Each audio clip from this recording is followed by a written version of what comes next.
চিরুনির উপরে সূরা ফাতিহা 3 বার পরে ফু দিলে কি হয় জানলে আপনি অবাক হয়ে যাবেন।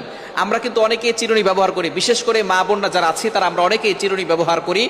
আবার অনেক মা বোনদের মাথায় অনেক সমস্যা থাকতে পারে, মাথা ব্যথা হয় এবং মাথার চুল উঠে যায়, চুলের গোড়া নরম হয়ে গেছে, চুল বারবার উঠে যায়।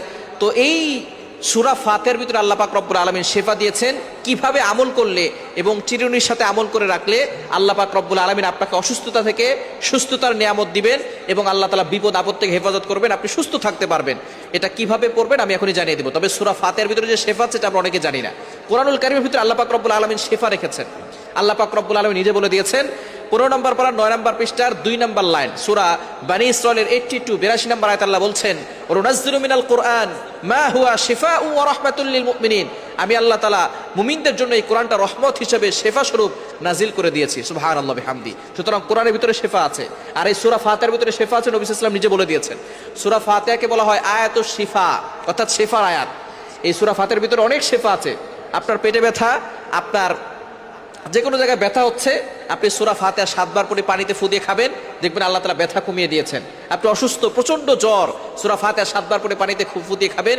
অবশ্যই ইয়াকিন থাকতে হবে, বিশ্বাস থাকতে হবে যে আল্লাহ তাআলা আমাকে এই সূরা ফাতিহার মাধ্যমে শেফা দান করবে। আপনি খাবেন, দেখবেন আল্লাহ তাআলা শেফা দিয়ে দিবেন। সুতরাং ইয়াকিনের সাথে বিশ্বাসের সাথে আমল করবেন। আবু সাঈদ খুদরি রাদিয়াল্লাহু তাআলা থেকে বর্ণিত, নবী সাল্লাল্লাহু আলাইহি ওয়াসাল্লাম জানিয়ে দিয়েছেন সূরা ফাতিহার ভিতরে শেফা আছে এবং সে এটাকে এক সাপে কামড় দেওয়া রোগীকে সূরা ফাতিহা 7 বার পরে ফু দিয়েছিলেন, সাথে সাথে সাপের বিষ পানি হয়ে গিয়েছিল। এজন্য সূরা ফাতিহা ইয়াকিনের সাথে আমল করতে হবে। তো এখন আপনি সূরা ফাতিহা প্রথমে ওযু করবেন, 3 বার দুরূদ শরীফ পড়বেন, এরপরে সূরা ফাতিহা 3 বার পড়ে শেষে আবার 3 বার দুরূদ শরীফ পড়ে চিরুনিতে ফু দিবেন।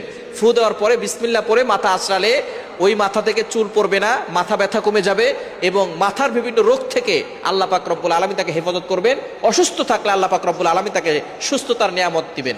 এজন্য অবশ্যই সুস্থতা হচ্ছে বড় একটি নিয়ামত, আর মাথা ব্যথা হচ্ছে বড় সমস্যা। মাথা ব্যথা হলে আর মাথাকে জাগিয়ে রাখা যায় না, শুয়ে পড়তে হয়। অনেক সময় দেখা যায় শুইলেও কাজ হয় না। এজন্য অনেক সময় দেখবেন মাথা ব্যথা হয় এবং মাথার বিভিন্ন সমস্যার কারণে চুল পড়ে যায়। তো সূরা ফাতিহা পরে যদি চিরুনিতে ফু দিয়ে আপনি মাথা আঁচড়ান, তাহলে দেখবেন আপনার চুল পড়া বন্ধ হয়ে যাবে এবং মজবুত হবে গোড়া এবং আপনার মাথার সকল সমস্যা দূর হয়ে যাবে। আল্লাহ তাআলা আমাদের সকলকে সূরা ফাতিহার মাধ্যমে শেফা দান করুক।